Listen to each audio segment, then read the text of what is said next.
پخش از رسانه سیهر نیوز.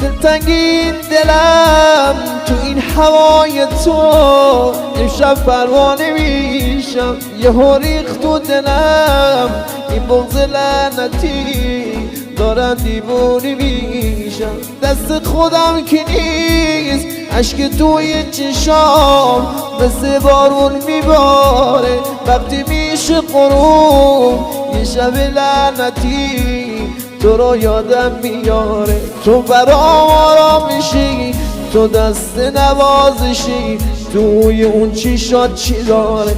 برده این دل منو اون قشنگی چیشات، تو شبای بیقراری میخوام دیوونه با روی دلم نذار. خوبه که هوامو داری، ماه توی شبای من، خون توی رگای من، تو حکم خدا رو داری. بخش بهترین آهنگ ها سیار ریپورتر تقدیم می کند.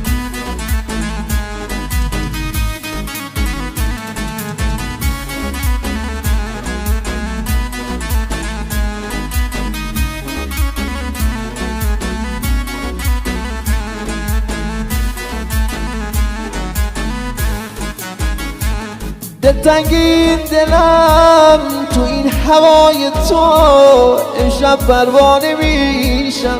یهو ریخت تو دلم این بغض لعنتی، دارم دیوونه میشم. دست خودم که نیست، اشک توی چشام مثل بارون میباره.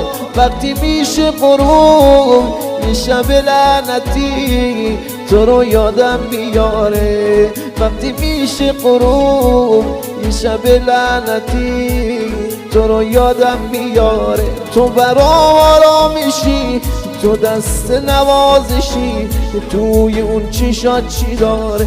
برده این دل منو اون قشنگی چشات، تو شبای بیقراری میخوام دیوونه با روی دلم نذار.